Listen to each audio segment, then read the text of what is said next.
Hey guys, welcome into another episode of From the Wing. I'm Christian Clark, the Pelicans beat writer for NOLA.com and the Times-Picayune.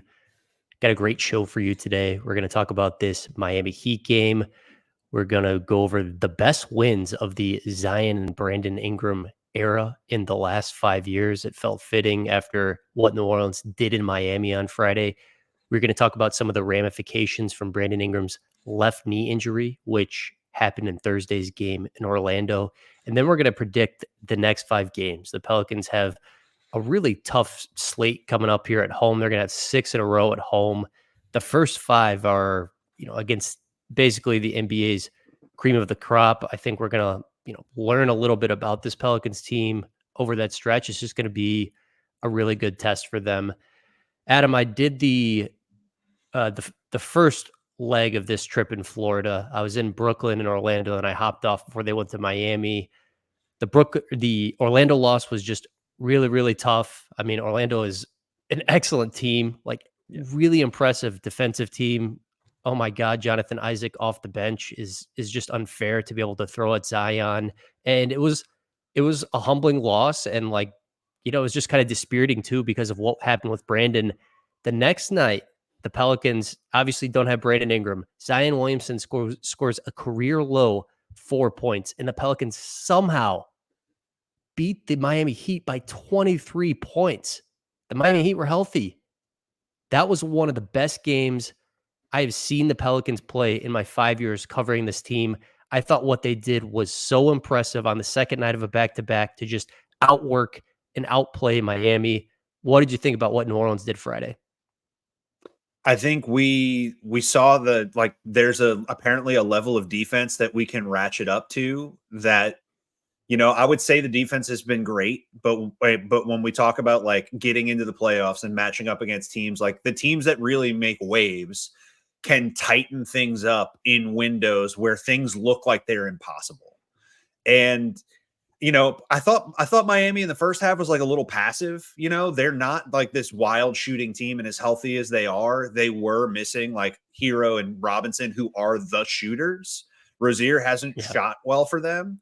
And they just kind of took what we were giving them. And it's been documented. We give up 3-point attempts. We try to give up hard ones to bad people, but we give up 3-point attempts.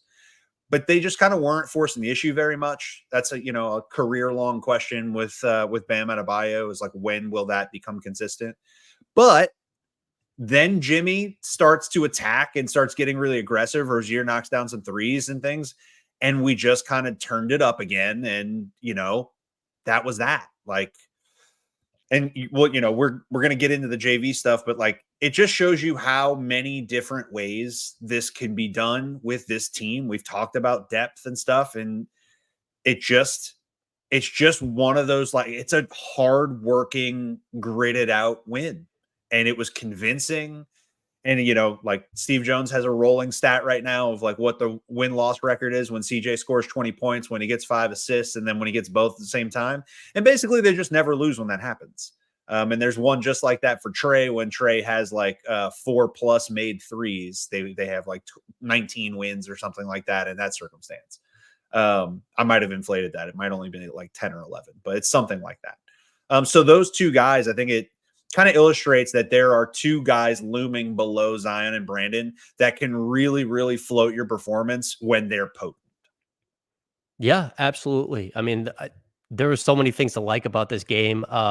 Jose and Naji, those two guys combined for 30 points off the bench. I'm really getting the kick out of Retro Repels photoshopping, their faces on the professional wrestlers, and Yikes. putting that old lady through the table. I laughed pretty hard at that. I mean, look, they're New Orleans Bash Brothers. Like those two guys are bad news in the best way possible. It's funny, they call each other their twin. Naji, he grew up in Atlantic City, New Jersey, and then outside of the DC area too. Jose is from Brooklyn, so like both guys from the Northeast. Obviously, one of them's Puerto Rican and one of them's not Puerto Rican, but they think of each other as like we're so similar, like they not, I mean, soulmates isn't the right word, but like They really They're do think blood of each other as brothers. like, yeah, blood brothers. Yeah. Exactly. That's Yeah. that's what I'm looking forward to. And it's like, man, it's so fun watching games where they've both got it going. Like those guys are mean, and I love it. And I love that they play for the Pelicans. Yeah, the energy and intensity just kind of bleeds out of them. And in the games where they're not shooting well, it's like it kind of sucks a little bit of the fun out. When they're playing well, the whole team gets to another level of hype, another level of willing to fight you. It just, and like what's the background of this game? Like we're coming off of the fight game against Miami. Naji gets a hand around his throat, delivers one right back to Jimmy Butler. Jose not even like involved in anything, just hanging out with Thomas Bryant on the sideline. It's just like, oh, fight, oh, ah. Like it just the fact that Butler gives the quote, yeah, I'm not worried about the damn Pelicans. We're better than them. We can beat them. We'll beat them again next time too. Clearly, everybody marked that down and was like, no, just I don't care what the circumstances are. I don't care who plays. We're going to punch you in the mouth, and then we're going to punch you in the mouth again. And then when you're laying on the ground, we're going to kick you. And that happened. Like it happened at every position. And yeah, it never really felt like that worrisome. Then you get close to the end of the game. We're like, God, are we really just like running away and hiding right now against them? And this is supposed to be like the Miami team, like of all the teams that can just turn it on when the time calls for it. Miami's supposed to be that team. I thought an interesting thing here to shout out Willie. We talk about how pragmatic and like and future minded he is, and how like maybe slow he is to adjustments. He rode the 5 that got the separation in the third quarter. He rode them down to like 4 or 5 minutes in the fourth, and the only sub that came in was Trey. He just rode who got him there most of the fourth quarter and killed the game with that. He Which basically pretty he cool. basically played an 8-man rotation in this game, which you almost never see an NBA coach do that on the second night of a back-to-back. That is really atypical. I mean, that was like the fact that the Pelicans outworked the Heat when they were on the second night of a back-to-back and they only played 8 guys. Like that was the most, one of the more impressive parts of this game to me. I mean, they out-rebounded the Heat 56-34. Like just kicked their ass on the boards. And it's like they're supposed to be tired. Like they're the ones who are supposed to lose the rebounding battle in these circumstances, and they just didn't at all. I mean, look, Jose and Naji, we know what they do from a defensive standpoint. Both those guys can make plays with the ball in their hands. I think a big part of their success this year, both guys are shooting like sneakily well from 3. Naji's at 39%. Jose's at 37%. Like Naji is a decent volume, and like Jose is actually a fairly high volume shooter. So I think, those guys just knocking down those catch and shoot threes has been a big part of this. And, like CJ really carried the offense in a night when Zion scored 4 points. And, like, I mean, it's just insane that they won this game by 23 when BI didn't play and Zion scored 4 points. Dude, when CJ is just like hitting filthy step backs and transition pull-ups, when he's feeling it like that, their offense just gets to a level that's like hard to contain. Like in terms of what your eyes seeing, like we talked about the stat that Steve posts all the time. Like that's when you're seeing it on the floor. When CJ is like calling his own number in rhythm and that stuff's going down, it just feels like we can't miss. And like combine that with holding any NBA team, I don't care who they are, holding any NBA team, much less one with all-stars on it, under 90 points in today's NBA, it's preposterous. So to do that all second night of a back-to-back against that team who just like finds their way to the finals every other year under Spoelstra, who I think we all think is like the best coach in the NBA. There's just nothing negative to say other than like why did it take so long to play out of JV, but they found it eventually. Yeah, I mean, like the first quarter, I was watching the Bally broadcast, and Antonio Daniels and Joel were like, "Can we give this guy a post touch? Like, can we please give this guy a post touch?" And the second quarter, they started looking for him a little bit, and I just thought that it clearly made an impact on the game. Like you could just see JV's effort level like go up a notch, and I think that's just normal. That is human nature Was it Larry Brown who would give Ben Wallace a post touch at the beginning of every game just because he was like, I just think he'll play harder. Like, I don't think, this is like great from us from a points per possession standpoint, but like, I just want him to feel involved. I mean, I think that idea is true. It's like if your big guy feels involved, like he's just going to play harder. And I thought we saw that Friday with JV, and I thought, they got really good looks, whether it was JV scoring in the post or them sending the double and him just finding the open man. That's always something to watch with JV when they're feeding him. It's like sometimes the passing against double teams could be a little bit shaky, but like it was good against Miami, and they just generated a lot of good offense out of it.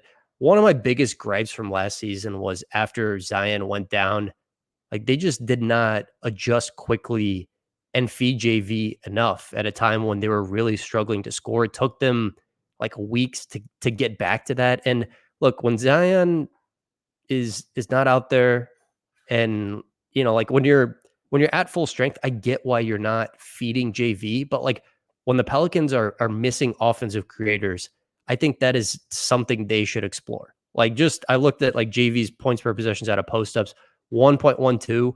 That's really good. Like Embiid's 1.17, Jokic is 1.13 this year. Like JV, I'm not saying, he's got to be your number one option or anything, but like, especially when, in this time when Brandon's not playing, when Zion goes to the bench, like look for him, play through him. Yeah, AD laid it out on the broadcast. Like, it doesn't matter. It's not that you're looking for him to shoot it every time he touches the ball. It's just that he is someone that when he touches the ball, the defense is going to react. They are going to do something, and you can play out of that. Even if he's just throwing the ball right back out to you, a la Jackie Moon.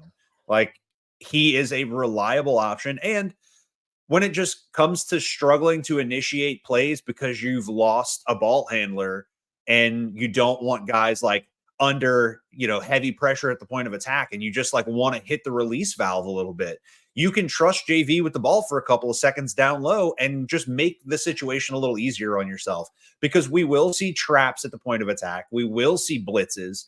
And when those blitzes aren't happening to Brandon Ingram, they're happening to a smaller CJ, or they're happening to a secondary initiator like Herb or something like that. That's a lot of pressure.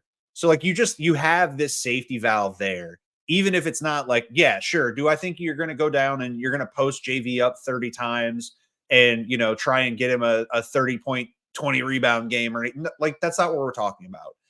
But it is crazy, like how often they're able to get like so far removed from it, where you like go 7 possessions. You're like, does JV touch the ball more than like once in the last 7 trips down? And I get it. We already are a struggle 3-point wise. And when we don't have the consistent volume scoring that we need against teams, and teams are starting to pull away, there's like this pressure to create 3-point looks, even though you're not great at them. And like, you just kind of can't fall for that. You kind of need to be the Chris Paul Phoenix Suns, where it's like, I'm just going to keep stabbing you the right way until we're back in this, regardless of how far away you get. I'm just going to out execute you. And the only way to do that when you're down a guy for this team consistently, like JV's going to deliver to that degree. Like, will he have rough patches? Sure. But not touching the ball there's no excuse for it. Yeah, you're right. And the last thing I just want to make a note about this game. Trey Murphy stepped into the starting lineup in Brandon Ingram's place, and he looked rough in the opening minutes. I think he had 3 turnovers in the first quarter, and then I think he made three threes in the first quarter. The really big shots, which kind of helped the Pelicans get back into this game. I mean, the Pelicans fell into a pretty big hole early on. Like they looked a little bit shell shocked. Obviously, a different starting lineup in there compared to Thursday. And I just thought Trey steadying himself after like a rough, I don't know, first 3-5 minutes really mattered in this game. Like it was close after 1 quarter, and then the Pelicans just took over from there. But Trey just calmed down and settled into the game, and the Pelicans really did as a team too. Yeah, it's nice when you start looking over and like everybody in your lineup is making plays and you're seeing the same guys. And part of it, like just getting reps against the same defenses that you're seeing come at you. Like Miami does a lot of interesting stuff. It's kind of a complex defense. They'll show you 3 different types of looks in the same possession. Like they may throw two at you at the point of attack, like in transition, and then slide into zone, and then it's not actually zone. Like it only looks like zone, and then all of a sudden they're doubling inside. So it just, they're difficult. And so you might need some time to like see what they're doing. And they're pretty long and they all defend pretty well. So, you may just need some reps with the guys over and over again until you get comfortable. And they did, and they ran away, and CJ murdered everybody. And You know who defends well? Who? Herb Jones. The play where Jimmy Butler, was at the top of the arc with the shot clock winding down, and Herb was like, "I know you don't want to shoot this three. I know you don't. So I'm gonna give you like 6 feet of space." And then Jimmy, of course, doesn't take the three. He dribbles into his mid range, kind of his sweet spot, and he tries the pump fake. He tries this little trick of like, "All right, I'm just gonna pump fake and get you into the air and jump into you and get some free throws." I think he tried 2 of them. Herb didn't bite. When he finally put it up in the third one, Herb just said, "Nope," and blocked it. I mean, that was, the latest in a long line of just ridiculous defensive plays. By the way, Adam, I think Herb is going to get it this year. I think he's going to definitely be on one of the all defensive teams. I think there's a good chance he gets first team all defense. I think he's going to get some votes for like defensive player of the year. I'm not saying he's going to win or anything That's like what that. I want to hear. But it feels like he is. It feels like people are catching on. The Pelicans are going to finish in the top 10 in defense for a second year in a row. That helps his case.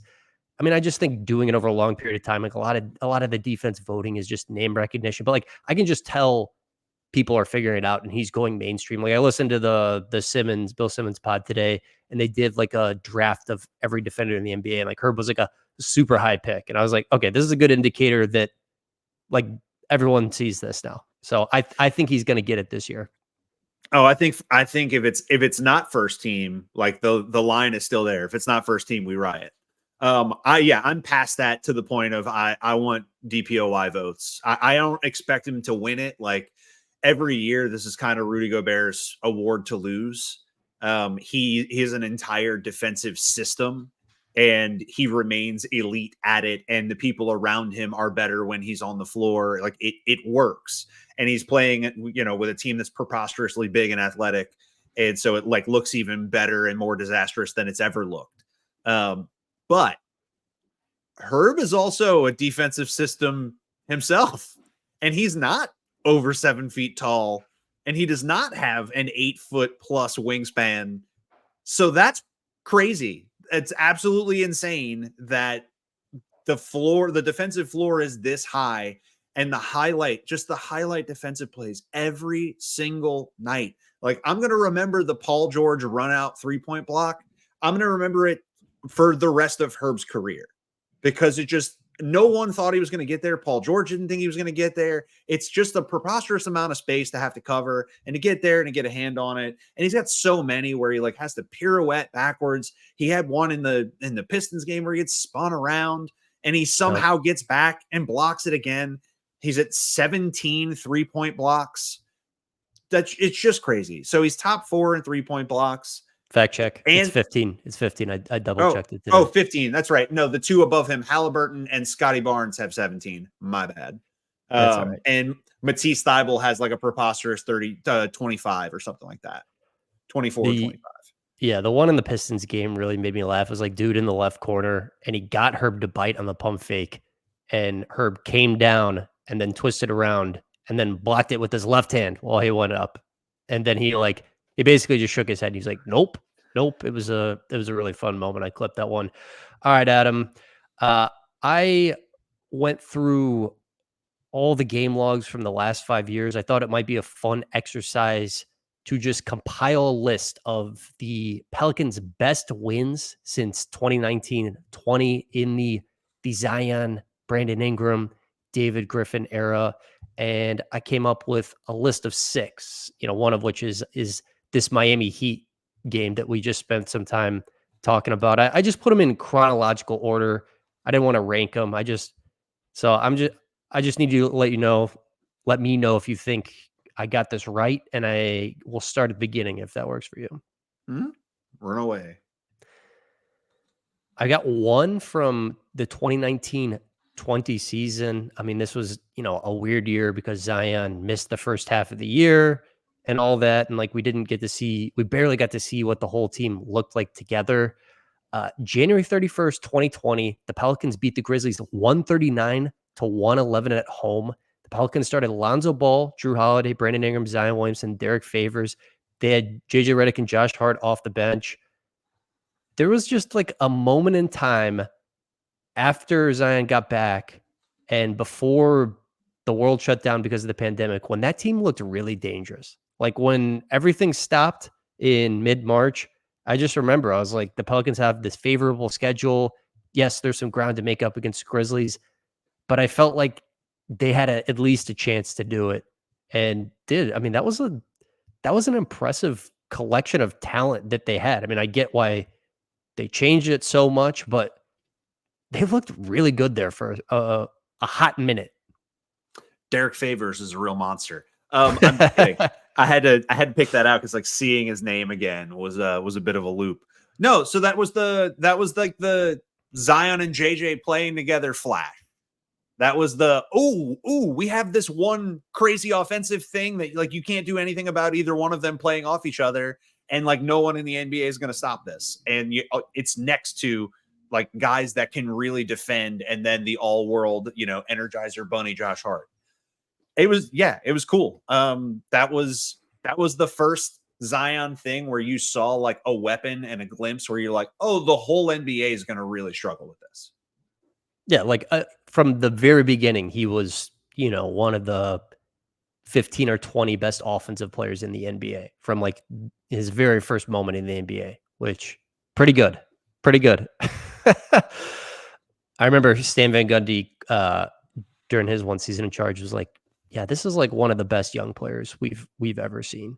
And Zion was playing so well that season, it didn't feel like hyperbole. I did not have a selection from the Stan Van Gundy year just because it was kind of just depressing, frankly. The one thing I don't know if people remember, the Pelicans started 4-2 that year. Like a really big pivot point of that year is they're 4-2, and then they're playing the Indiana Pacers at home, and they have this lead, and then they just cough it up. And you could have said, hey, Stan should use the timeout. There was turnovers in the backcourt, but I always wonder what would have happened if like they'd started 5-2, and maybe it would have changed because that roster wasn't that great. But anyways, so the butterfly effect of Pelicans games.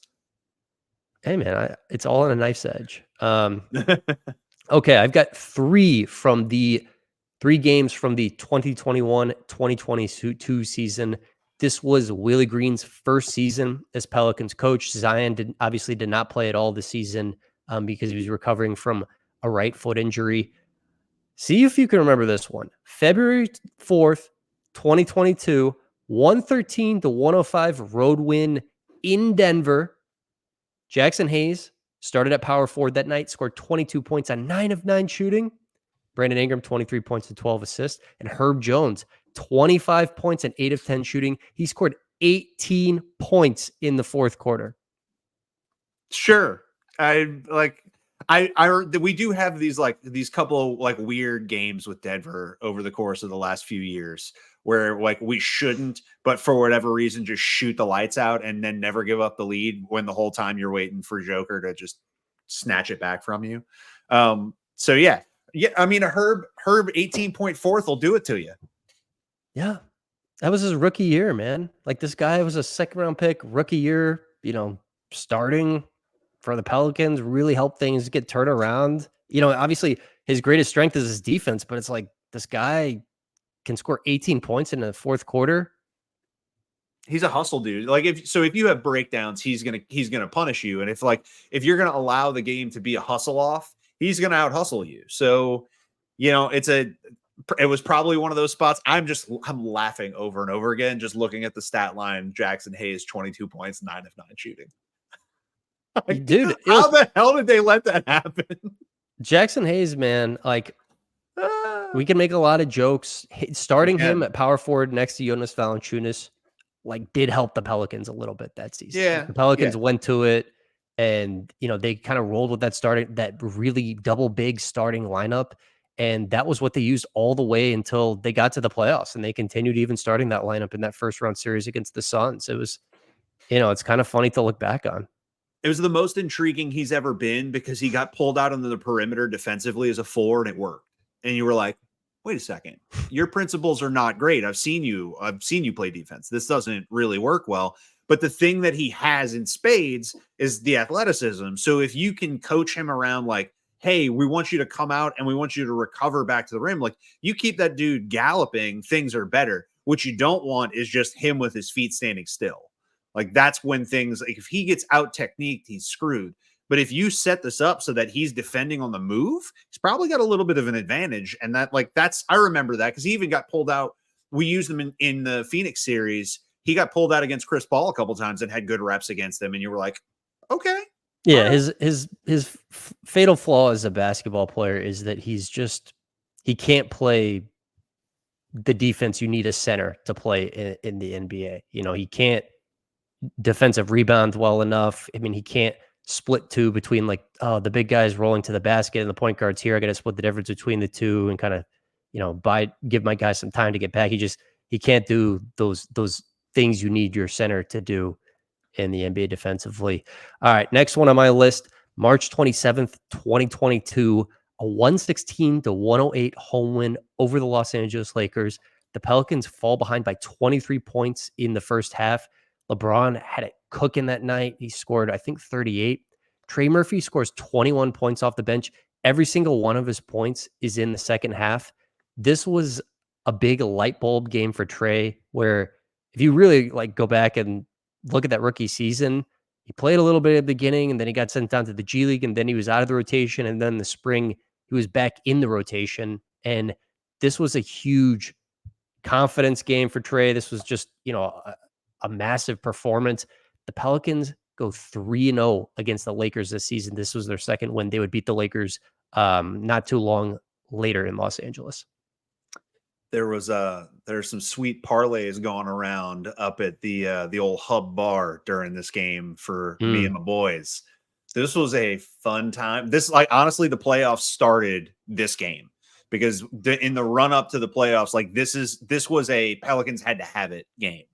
And so that intensity, you're already looking at the Lakers and you're looking at LeBron. Then you see the early lead. You're like, oh, this isn't going to happen tonight, is it? And then all of a sudden it just storms back. You're getting the hardcore blender activity starts happening. We're like, oh, wait, we're going to have a home court advantage. And then that continued every home court night until they finished the Phoenix series.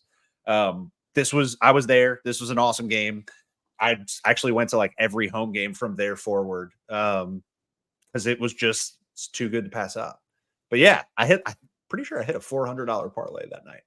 I remember Trey Murphy after this game, he was telling the story and he was like, yeah, I was getting my hair cut. My barber was like, you guys are going to be pretty good next year. And he's like, next year, we're going to make the playoffs this year. And Trey Murphy ended up being right. Yeah.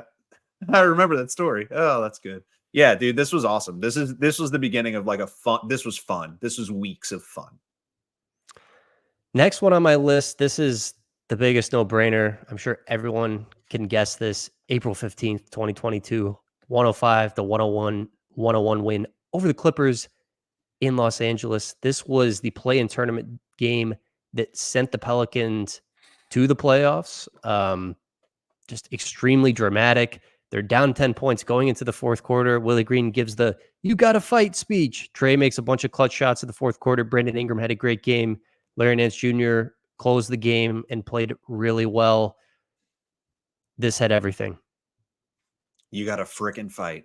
We were this close. We're so close. I'm like, one day Willie's going to slip and he's going to let out one of those words he hasn't said since he was a teenager.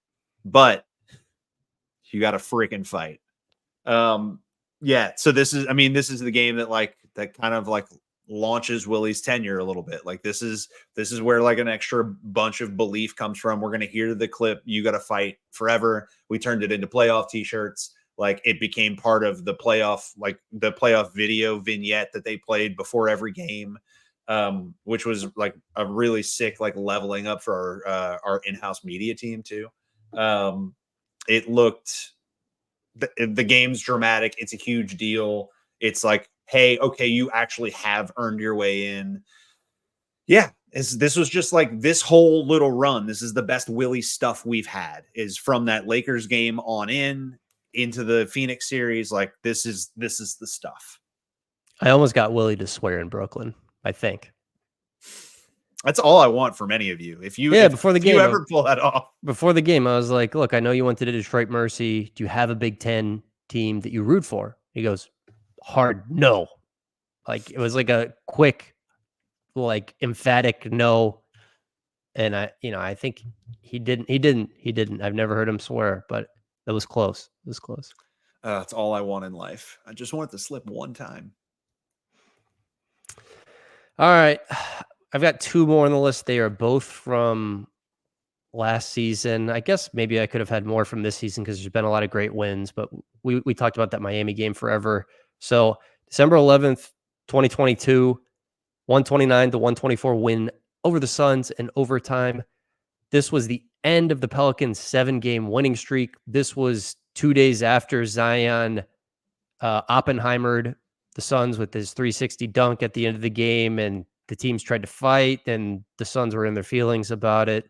And the Pelicans come back 2 days later and beat the Suns again at home. Yeah, this is when Eddie Johnson was showing up on in my Twitter replies, getting mad at me for talking about him with the line about pumping crowd noise into the arena. He was serious about that too, right? Oh, I know he was. I know he was. He legitimately got mad at me. I get in Twitter fights with nobody. I am not like a Twitter. I am not an online brain in that way. And yeah, he name searched himself and found his way into Momenchis. And yeah, had a time. Had a time. Yeah, I remember a couple of Pelicans people having a funny reaction to that. They were like, "Dude, we can't even get good equipment to broadcast our games. Like we have a blown out sound system. Do you think ownership is paying for a machine to pump in sound?" Little did you know, the speakers don't even work. Yeah. Good stuff. But yeah, look, this series is awesome. FJ Crowder, super intense. A lot of shit talk. A lot of Jose making guys hold on to the ball for 8 seconds in the backcourt. This was awesome. I've never been more just constantly angry with Chris Paul. I'm not one of the people that was mad that he left, and yet I despised him for this week of time. I wanted his career to just go away, mainly because him and DeAndre Ayton just decided to just never miss in the games that they did beat us in, and so yeah, that sucked. But we did take 2 off him. We made it tough. We went from like being like a little ignored and shit talk to getting like into game 4 and 5, and the quotes started changing to like, this is just like, they're a really tough team. They're like, yeah, that's right. Okay. So we like earned a little verbal respect in the microphones, which was it was just nice to get like a little taste of like that rare air of respect for a team that was, just coming up and not, didn't have a lot. Still doesn't have a lot of achievement behind them. Last one on my list, December 30th, 2022, the Pelicans' last game of 2022. They beat the 76ers at home, 127 to 116. This was the CJ McCollum 11 3-pointers game. CJ and Zion both played really well. Embiid played that night. Harden played that night. Tyrese Maxey came off the bench for Philadelphia. This was when we thought anything was possible last season. This was just a really fun night. I mean, golly, like just watching a guy, be on fuego like CJ was just absolutely ridiculous. And, the Philadelphia, pretty quality team too. It was just a really nice win. Yeah, I mean, having a team that tough that's respected as like a finals contender and has all the guys. That's a game that when you look at the schedule, you're like, probably not going to win that one. Like you can do that a lot in the NBA, and to have it be like, oh wait, this is the game where CJ is just never going to miss. Like, you don't get those that often, especially like we talk about it right now. CJ gets over 20 points. It feels like they can do anything. 11 threes is a lot. 11 threes is a whole lot. So yeah, maybe we can be blamed for a little bit of the beginning of the end of Harden and Morey's relationship. Who knows? Were there any glaring omissions that come to mind for you? No, I mean the OLIs for me are like mostly, so the outside looking in are mostly like the ones from this year that were good. The Clippers win and Minnesota are the two that stick out. Yep. Minnesota was just because it's the number one defense in the league. Everybody's healthy. Zion just runs through Rudy Gobert over and over and over and over again. And are you talking about Minnesota at home or Minnesota away? One of them, they didn't have Anthony Edwards. Which one did they have Anthony Edwards for? Because one of them, Edwards sat. The other one, Edwards played. I prefer to say the one where Edwards played because it was the full strength game and they're, at full potency. But maybe I'm mixing the two. Okay. But yeah, either of those, like beating the number one defense in the league and at the time the number one record in the NBA, and then the Clippers game wasn't that long ago. Was it, how long ago was that? A few weeks. But having all their guys available, I'm sorry, I'm blanking out now because I'm trying to pull it out the back of my head. And again, I ask, do you mean the Clippers game in LA or in New Orleans? I got to consult the schedule and look. I didn't look ahead of time. This is what happens when things aren't on the outline. Right. That's how good it's been for the Pelicans this year. They have a great win, a really nice win against Minnesota at home, a great win against Minnesota on the road. They've got a great win against the Clippers on the road. They've got a great win against the Clippers at home. It's been a good year to be a Pelicans fan. Embarrassment's of riches here. That's what's happening. I love how you spun that. You just like pulled me. I'm out here swimming. I needed a life preserver, and you're like, actually, the season's been so good. Actually, lifesaver out there. All of the above. Okay. All right, Adam. Thursday's game was a significant one for the Pelicans just because Brandon Ingram landed awkwardly on his left leg. He just planted weirdly, hyperextended. Pelicans said that he's going to be reevaluated in 2 weeks. They're basically saying it is a bone bruise, just serious bruising. I think that's, the best case scenario if you saw the video of this happen.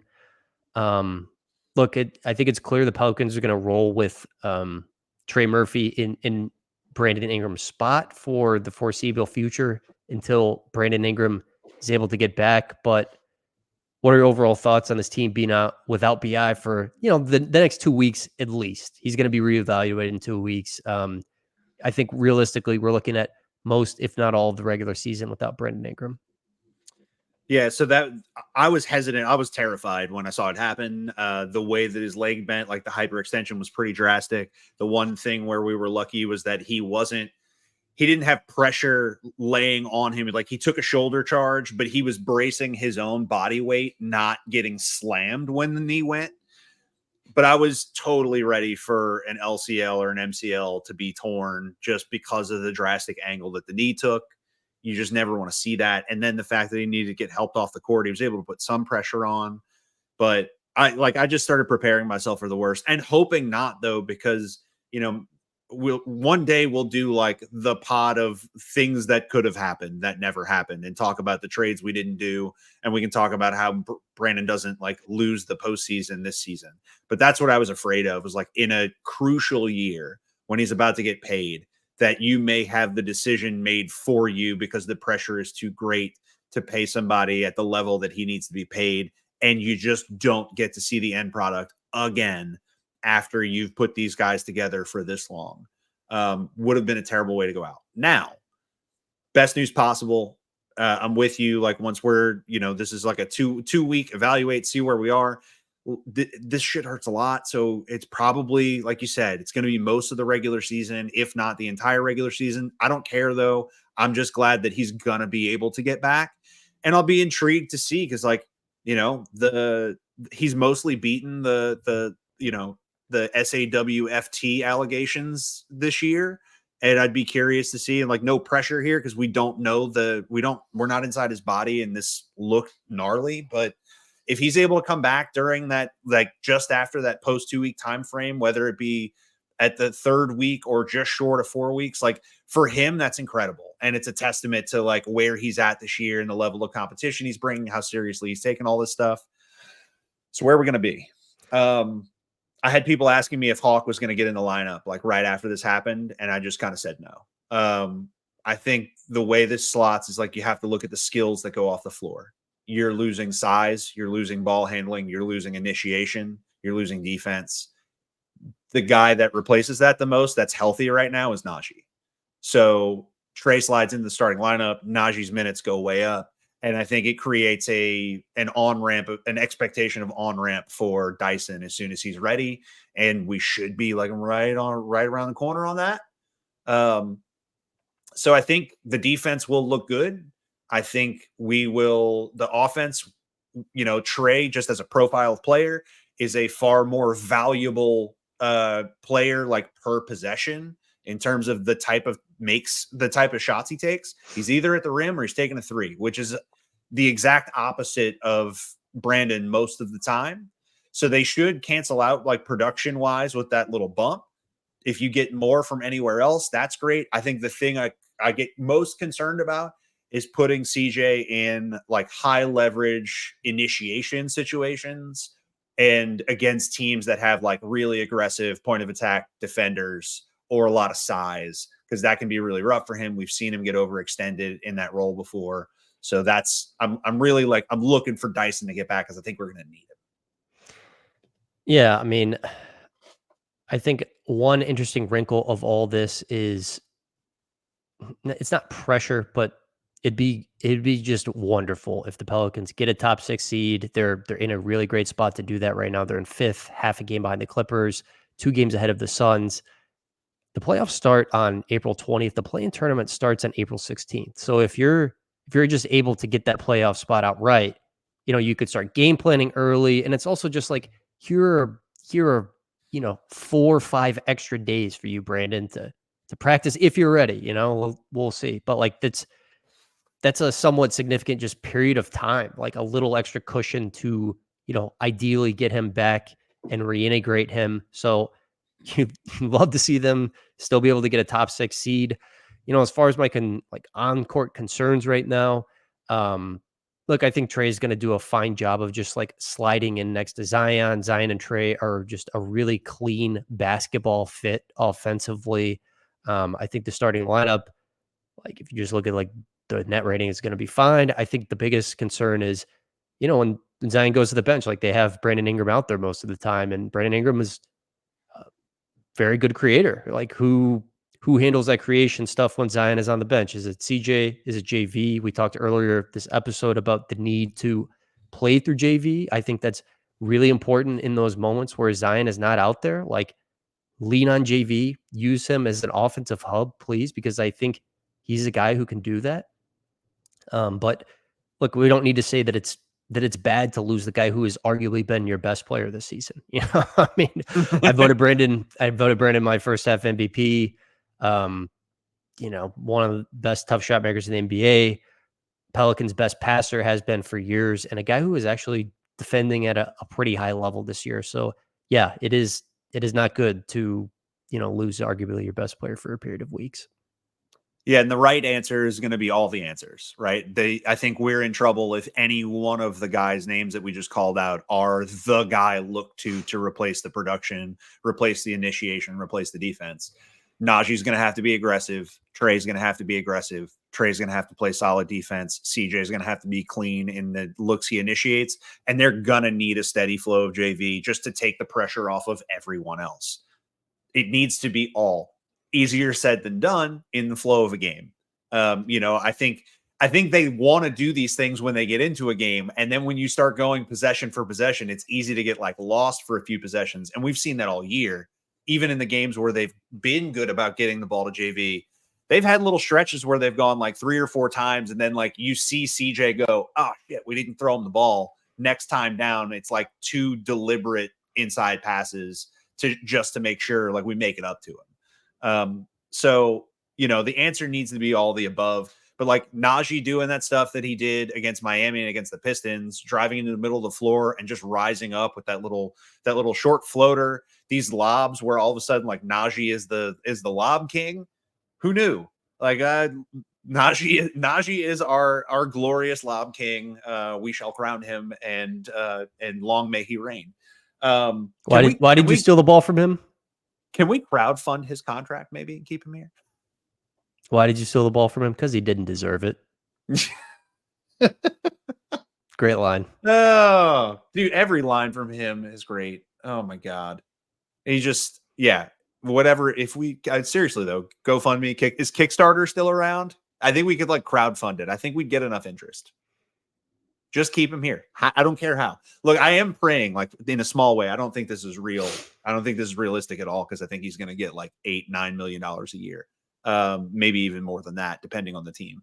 But I would love for him to just like inexplicably not have a great market and to open a door for us to like maybe slightly overpay him, use him as like a floater asset kind of thing, and keep him here anyway. Maybe. I don't know.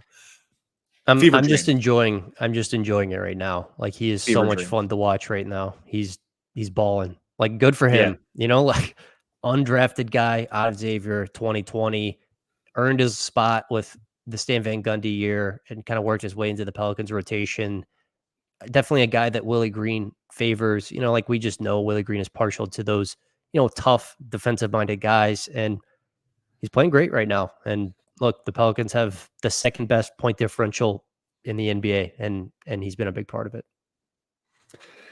All right, Adam. The Pelicans are at home for their next 6 games. Their next 5 games are very difficult. They've got Oklahoma City on Tuesday, Milwaukee on Thursday. They got Boston, they got Phoenix, and then they got Orlando. Going to try to get some revenge against the Magic. They're 1-5 against these teams so far this year.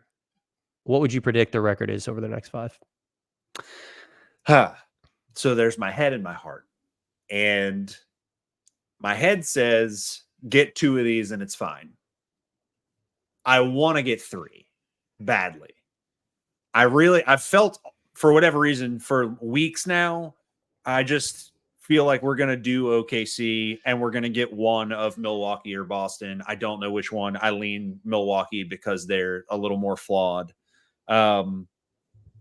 Phoenix and Orlando, I can see being more of a coin flip. Like we have both of those teams cause problems for us for very specific reasons that is exclusive to them and their matchup. Like Orlando has a ton of size to throw at us inside, and it's really athletic size. So it's just hard for Zion to even just like have a decent game. Bro, they put Paolo on him from the opening tip, and Paolo's a great young defender. And then they put literally the guy who is the best defender on a permanent basis in the NBA on Zion, and Jonathan Isaac. It's like, oof. It's and tough. The help is Franz and Wendell Carter, and like it's all these dudes are all huge and athletic. They are all huge and athletic, and there's so many of them that just the way they're designed is a bit of a problem for the best part of our team. It's a tough matchup. I mean, they did shoot the 3 better than they usually do, inordinately.